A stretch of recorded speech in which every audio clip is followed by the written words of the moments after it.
Okay, so this is Dr. Paul Hamilton and Dr. Sam Gilchrist Hall. Is that an okay introduction? Yes, yeah, yeah, yeah, that's wonderful. And we're discussing Richard Connell's The Most Dangerous Game. It is a short story written about 1920. This is actually the only story that people remember Richard Connell for, strangely enough. And I thought that it's a particularly disturbing and evocative story. It's about a guy named Sanger Rainsford, who is a basically he's inherited a ton of wealth, and so he's independently wealthy, and all he does is travel around the world hunting, and he's an expert hunter, and he writes books about hunting. And so for example, he's written this book about hunting the snow leopard, and he hunts everything: moose, elk, bears, alligators, everything that you can imagine. And what happens is he's on his yacht going to the Amazon to hunt this jaguar, and he is passing through the Caribbean and tumbles off of his boat because of an accident into the Caribbean and gets trapped on this island that is owned and run by a man named General Zaroff. And General Zaroff has this chateau atop this island. There are running from it are these jutting cliffs, and what he finds out once he meets General Zaroff is that he himself is a master hunter, and in fact he's read Rainsford's books on hunting and studied them. And he starts to tell his story. And you find out that this guy, who appears to be sort of the consummation of civilized life, is actually a person who traps people.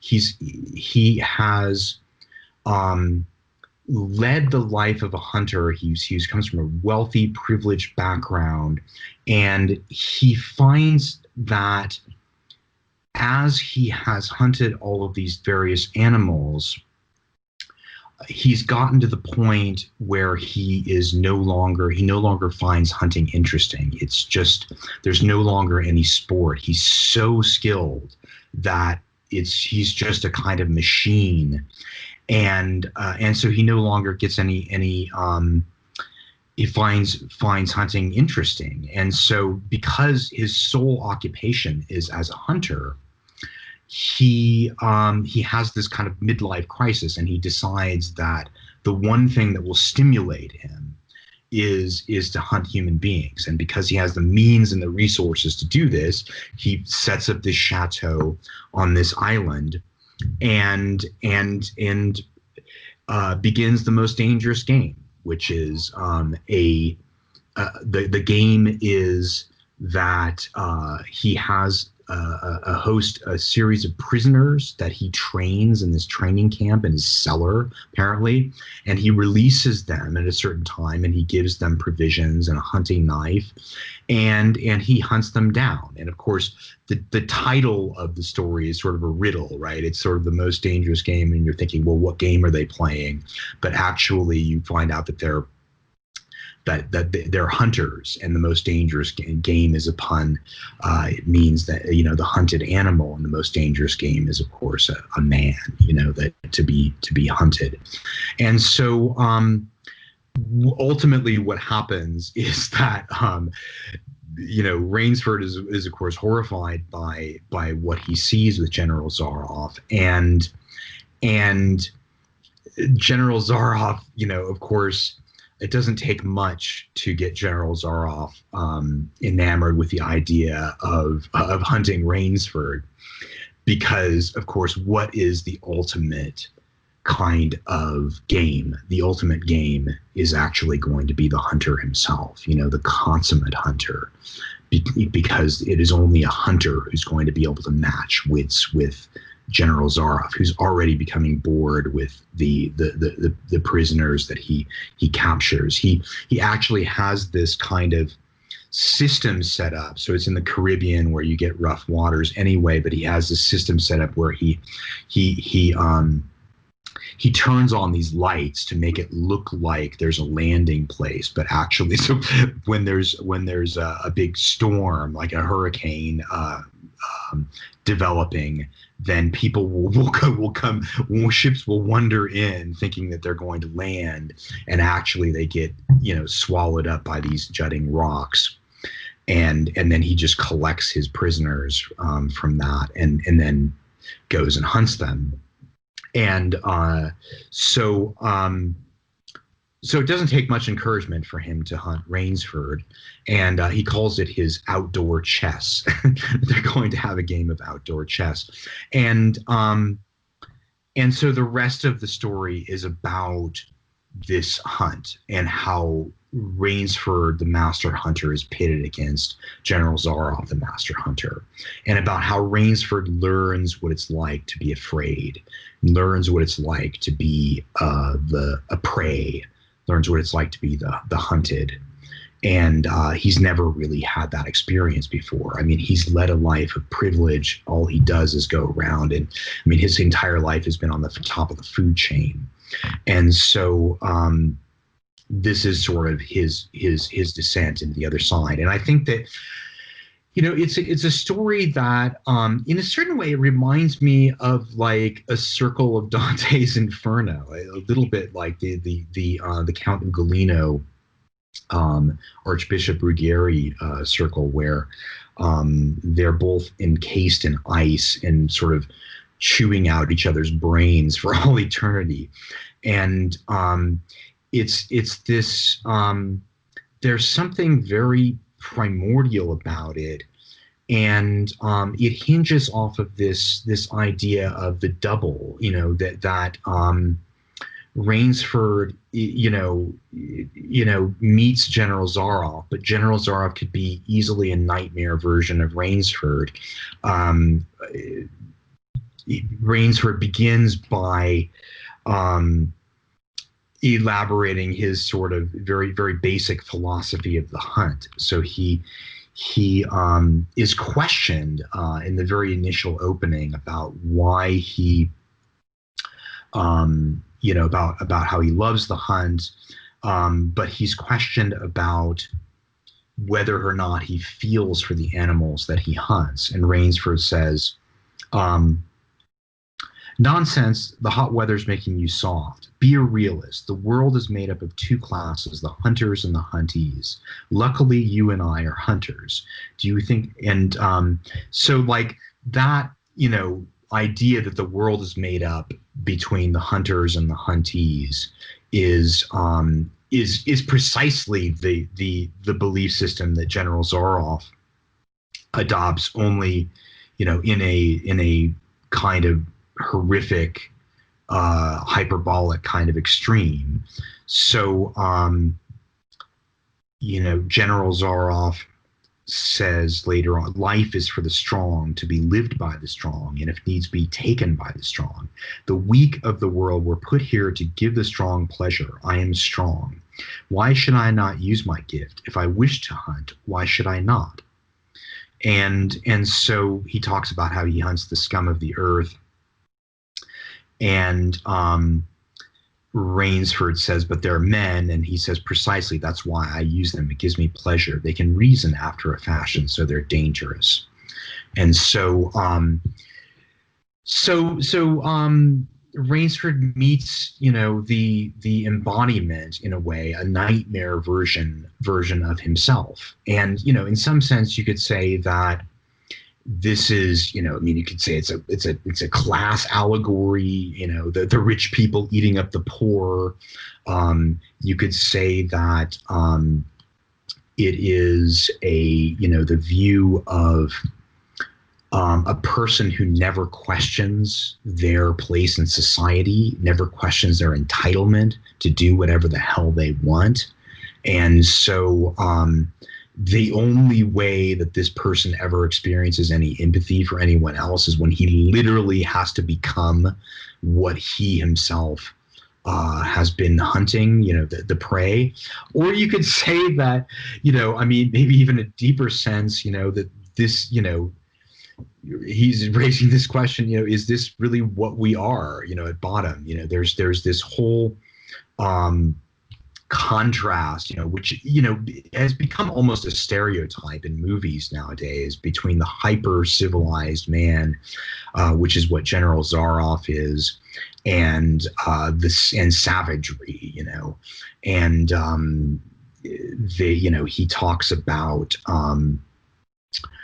that the hunt as an inspiration, a sensation, a pleasure. He talks about a thrill, um, as a way to alleviate his ennui, outdoor chess, all of these terms that are generally associated with high civilization. He's constantly drinking different types of rarefied alcohol, and crepe Suzettes, elaborate, gourmet dining, along with, hunting people on his island for sport, and essentially, utterly dehumanizing language. But so, I think that, it is a it raises a whole lot of issues, like the issue of, like I said, class. His name is General Zaroff. It's around 1920, so he evokes the depredations of the czars and their treatment of the poor. There's just been the Russian Revolution, and there is, I think, though, this deeper, this question of the double,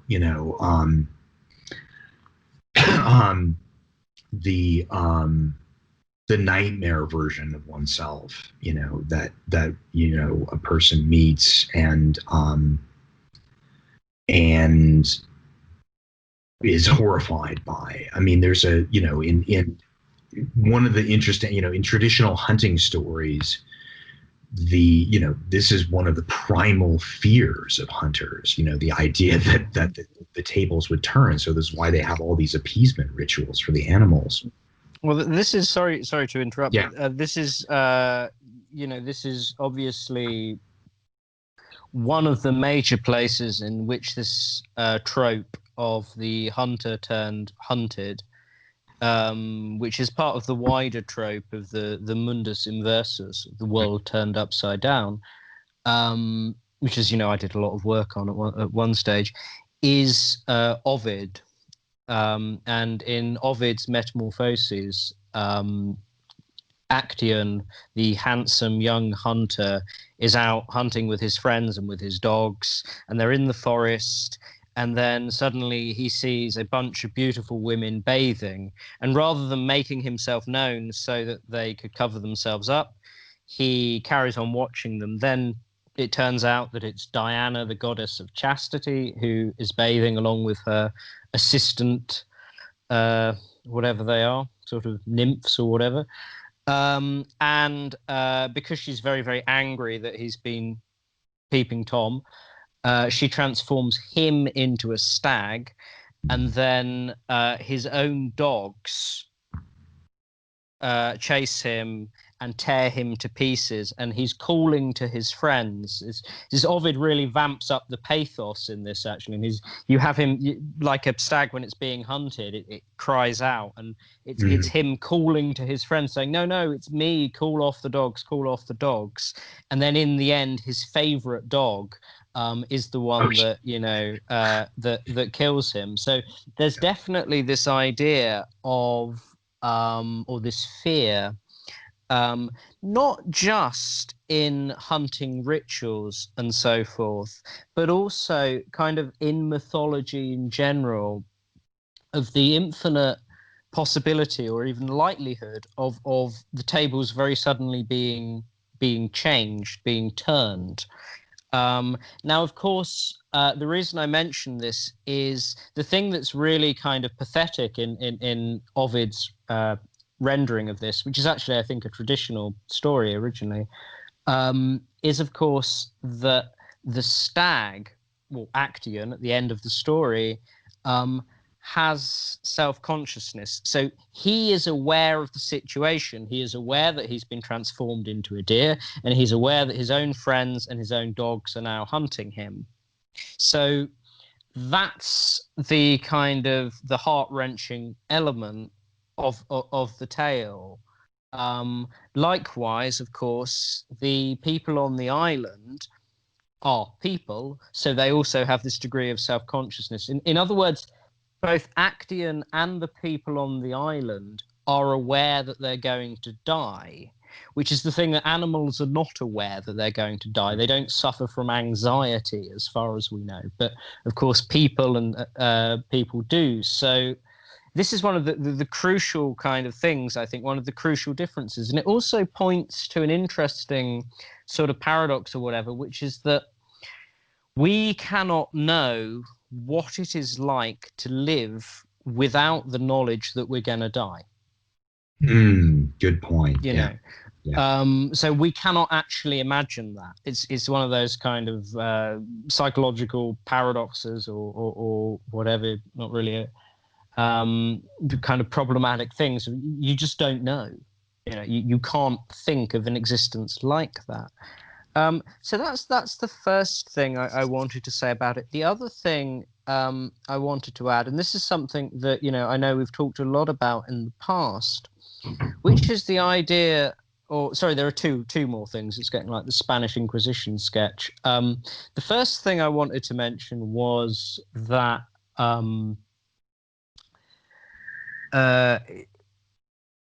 to some degree, he is right. So one of the things I think that literature does so brilliantly is make us appreciate the things that thoroughly reprehensible characters say.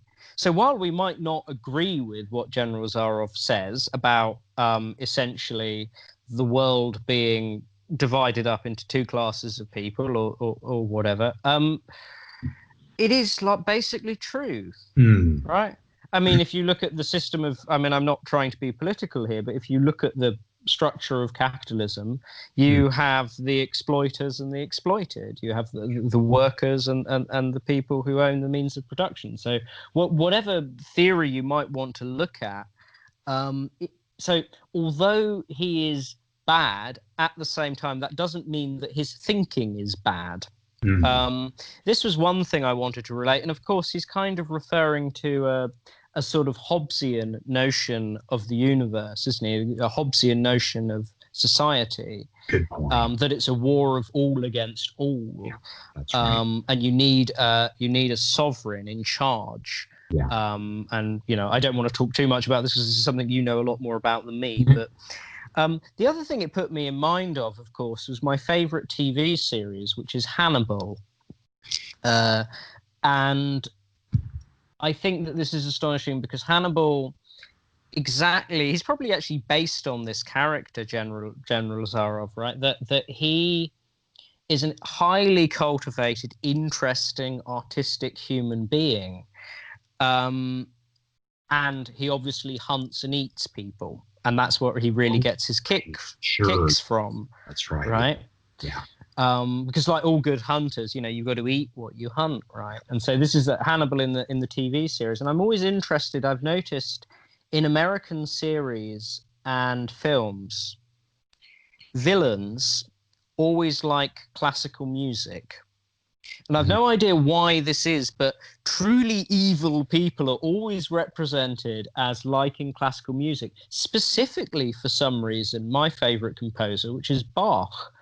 If someone is listening to, you try and find me a film. This would be actually a task for our potential viewers. Find us a film in which a good character listens to Bach.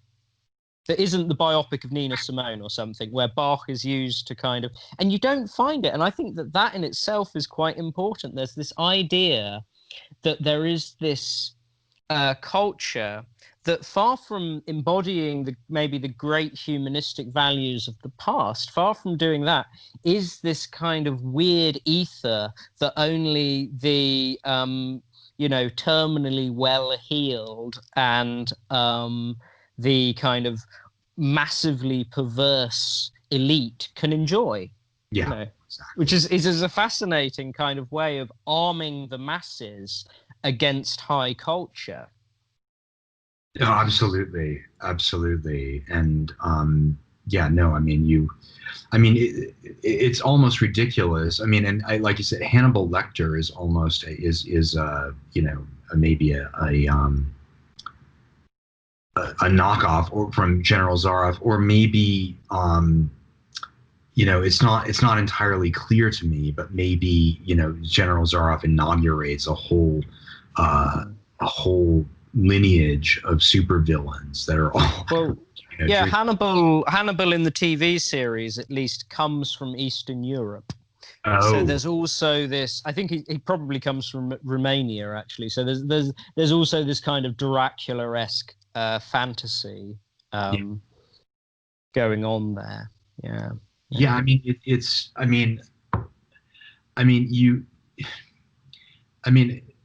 it's just people. It just seems to be a fascinating character type.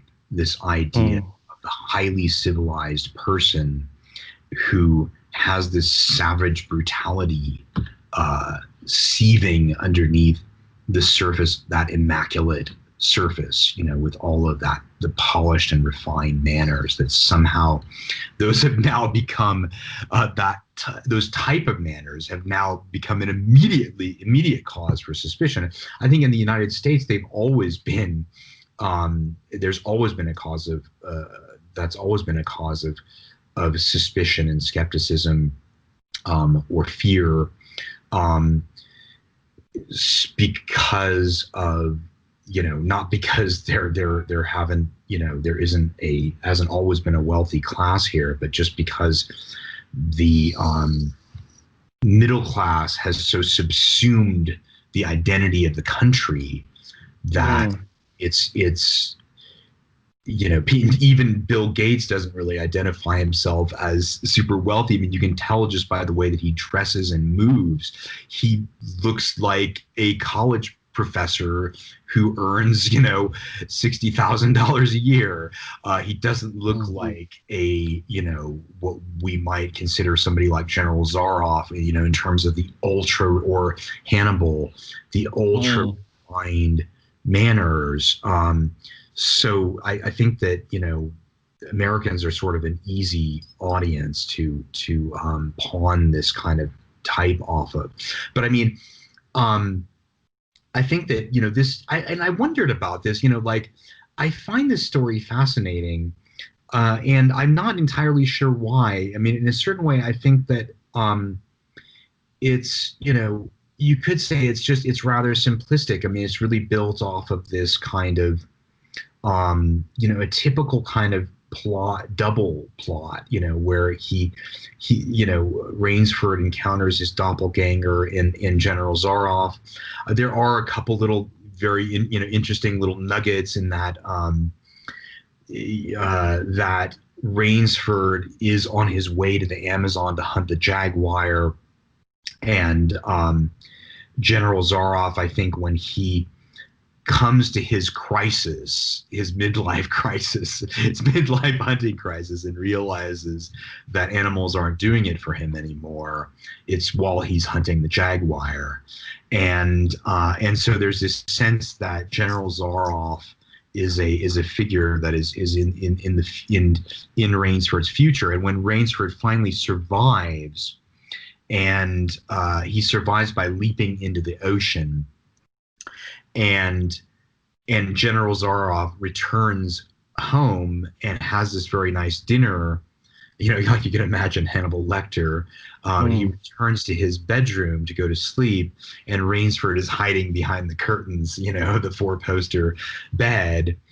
and Rainsford says something to the effect of, I'm sorry, Zaroff says something to the effect of, "You've won the game," and Rainsford says, "Well, now I'm the brute," and and Zaroff says, then that's wonderful, and one of us will become a repast for the hounds. And it turns out that Rainsford kills him. He kills Zaroff, but then the last moment of the story is Rainsford falling asleep in the master bed. He's now master of the chateau, and so there's a question as to whether, has Rainsford fulfilled his destiny now to become General Zaroff, the new General Zaroff, or is he somehow going? And what is the difference, between why is it that, I mean, obviously we have all of our entire morality is built off of, of humanity towards one another. You might say, being the word humanity, treating each other with compassion. Every major religion, commands us to do this. And yet, what's interesting, though, is the story asks the question, really, what is the difference between hunting an animal and hunting a person? Is there a difference? Is Rainsford just a naive version of General Zaroff? Is he just General Zaroff before he's had the realization, like Colonel Kurtz, where he's peered into the darkness or that an incredible scene with Marlon Brando. Yeah. The Viet Cong, cuts off all the arms of the children that are being immunized, and he says that he cried, but then it was like this diamond bullet, that went straight into his head, and he realized suddenly the genius of these people, that they were going to win because they could do that. Yes, we should have a link to that scene from Apocalypse Now, actually, under the video, because it's one of the most powerful pieces of cinema. I think certainly second part of the 20th century cinema is astonishing. And I mean, I don't know. I mean, I think that it depends. I mean, it's an interesting debate to have, and I think I'd encourage anyone listening to engage with us on this. But I mean, I suppose as someone who is certainly sympathetic to a large degree to hunting and fishing and things, having done it quite a lot of it myself, although not for nice animals like tigers and things, but I think there's a difference because, as I said, they're not aware of their own demise. And the classic argument that most hunters make is quite a difficult one to refute, which is that, well, how do you think this creature would die in the wild?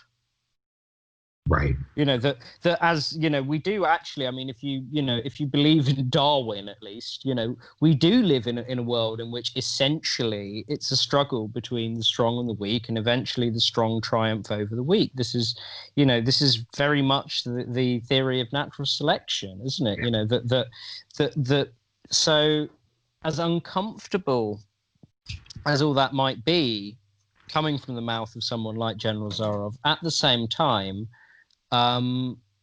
it's true or right, that it, I would say so, but certainly it opens up that question, doesn't it? And the more kind of general question is it possible to empathize with animals or not? You can see the animal barking in the background. No, I don't know. I mean, because is this empathy actually kind of fake because they don't have the anxiety that we have? They're not aware of their own demise. Fear, certainly, that this story taps into is the fear that when you peer into human nature, that what it is really like in Moby Dick, a feeding frenzy, a shark. When the shark, there's this incredible scene in Moby Dick where the sharks get into a feeding frenzy, and they literally eat themselves. They get themselves so worked up by the blood in the water that they bite their own tails off, and they're still chomping even as they're eating themselves. Their jaws are still, is that, is the world just, a kind of ongoing cannibalism? Is it, or is it a system? I mean, because I think that this is strikingly different from, say, the kind of stories that hunter-gatherer societies tell, where, to alleviate their anxiety. Maybe it's a similar anxiety we're talking about, where they go underneath the skin of the world and they meet the antelope people, and they develop some kind of a agreement with the antelope people. Well, we will preserve a balance between us. We will take, enough to survive, and then, you will always be there, to sustain us. And it's this idea of, that this kind of vision of harmony, as opposed to this image of eternal predation and nihilism, like a nihilistic void. So maybe that's just, I don't know, is it just capitalism? Maybe it's just, that nihilistic view of predation, and not, that you can only see hunting and as a kind of a form of alienated kind of savagery, or a form, I don't know. Well, I think that there's sorry, there's it's no accident that Hobbes happens in literary history or in philosophical history when Hobbes happens, at the kind of beginning stages of what we now understand to be capitalism, after this atrocious war, after the English Civil War, which people tend to forget. Approximately a third of the population were wiped out. It was nearly all men of fighting age. It was completely apocalyptical. It was, as bad as World War One to some degree, in terms of the number of, or the proportion of people that died in it, and families divided and so forth in it. So and again, Shakespeare refers to this kind of intrinsically destructive nature, not just of people. So he uses that famous, I think it's from Troilus and Cressida, where he talks about rats that raven up their filthy bane. That is, the way that rats really greedily eat their poison is similar to the way that humans behave, similar to the way that humans behave in self-destructive patterns, including, of course, and perhaps the main self-destructive pattern that we'd think about these days would be our attitude to the environment. Right. Yeah. Which is just kind of the death drive writ large, if you ask me. I mean, it's just this frantic urge to dominate and to control and to exploit, with no realization that, this is the thing that will ultimately, end our species. Right. I mean, you have Bolsonaro, literally rushing, to the edge of the cliff, really, and I mean, literally what he's doing, by destroying the Amazon is really cutting out the lungs of the world, I mean, and the kind of, I don't think we've, Noam Chomsky talks about this. He says that because he lived through Hitler, he said that actually Hitler didn't do anything approximate. He couldn't do anything like this. I mean, he hadn't, of course, he, was a mass murderer, and engineer of the worst, the Holocaust, the Holocaust and the worst, mass murder that's ever existed. But he just didn't have the scope to be able to end organized human life. And because it just wasn't on the table. Whereas, our political leaders do, because, the decisions that we make now, are going to determine whether or not organized human life, as Chomsky put it, is going to continue. Absolutely. Yeah. Absolutely. So I want to ask the same question that we talked about with regards to The Old Man and the Sea last week, Yeah. which is it an allegory?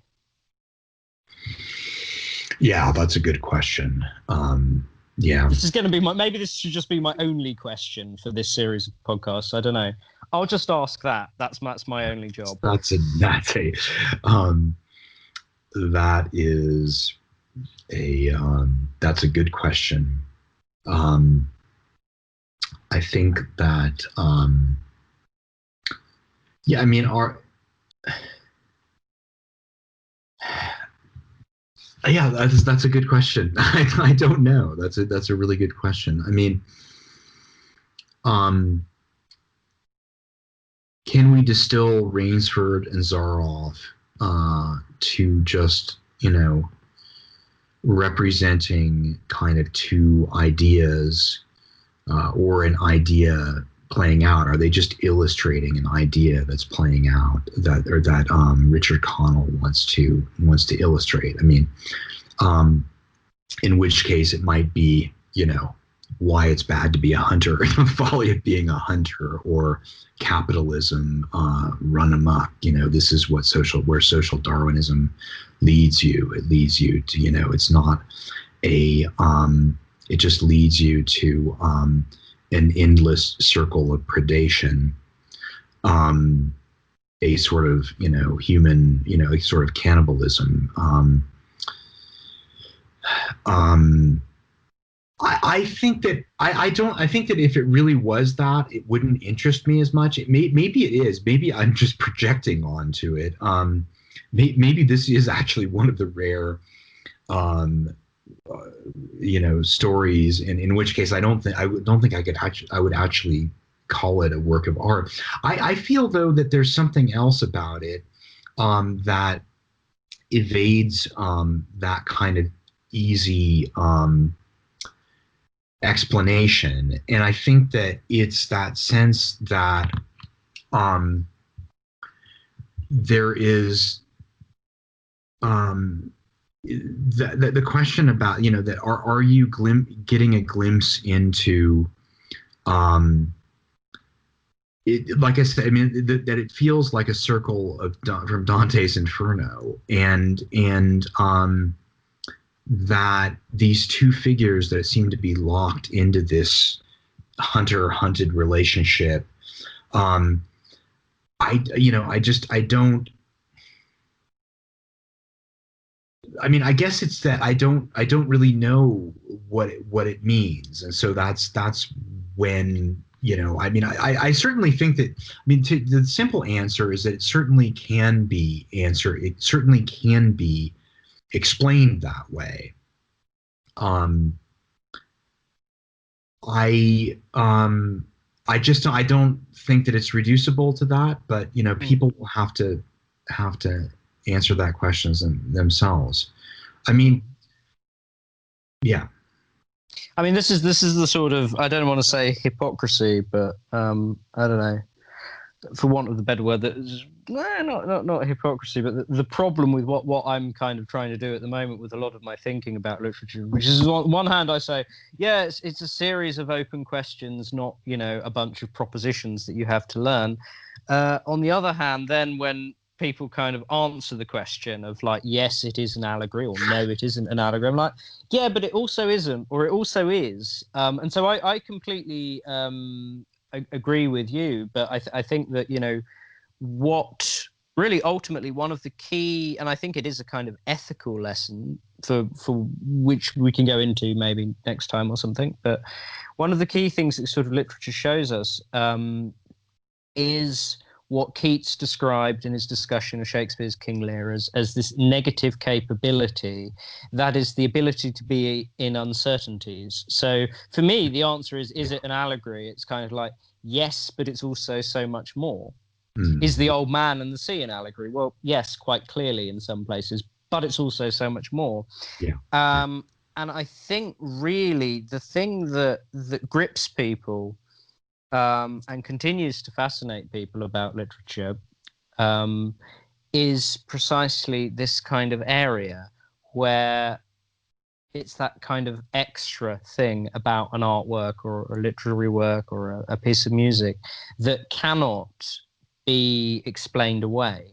And that's really what I think continues to beguile us. Even if it is this sort of a short story written by a minor writer in the 1920s, this is not, but it still nonetheless has this beguiling effect on you.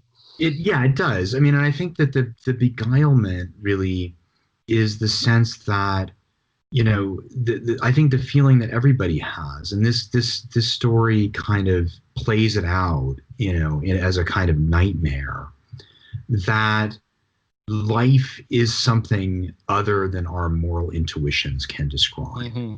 And yet, Good. Our intuitions are absolutely everything in terms of course, we can comprehend, it's intelligible. It's not unintelligible how, life can work completely counter to our moral intuitions.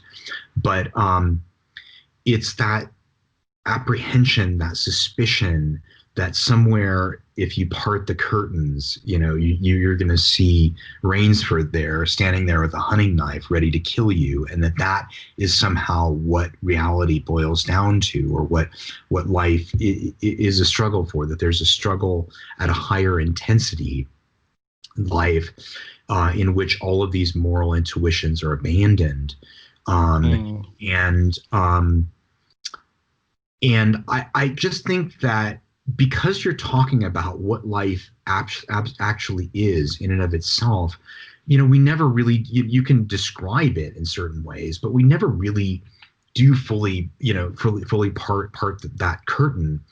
And so, you can say that it's a symbol of something else, or it represents something else, but I think that like with the old man and the sea, it's what it comes down to is a lived struggle, a lived experience of and yeah, I mean, and is it, when you get to that lived experience, is it something that even can be represented, or that represents anything? I mean, like you were saying with animals is so interesting, and actually that comes up in the story. In the very beginning, Rainsford, they have a discussion, the hunters have a discussion, where Rainsford says that hunting is the best sport in the world, and Whitney says for the hunter, not for the jaguar. Rainsford said, "Don't talk rot. You're a big game hunter, not a philosopher. Who cares how the jaguar feels? Perhaps the jaguar does." And then Rainsford says, "But they have no understanding." And then Whitney responds by saying, "Even so, I rather think they understand one thing: fear of pain and fear of death." And that distinction between understanding and fear is very interesting. And at the level of fear, is that, like, is terror sort of rational understanding, and is fear just, that island, in which, you are, the margin of living is so thin that it's essentially disintegrated, and you are just, you're just living the struggle, I don't know. No, nor do I. But we should be capable of being in uncertainties and wrap it up, because we have 46 minutes of this already. So is there anything else you think about this? Um, yeah, no, I think that pretty much covered it. No, I think we pretty much got it there. Lovely. Okay. Well, thank you for listening. Shall I do you want to do the advertisement or shall I? Um, You can. you can check us out at Gilchrist and Hamilton, where we offer a variety of interesting, fulfilling courses and also courses about Shakespeare, subscription based courses on Shakespeare. Right.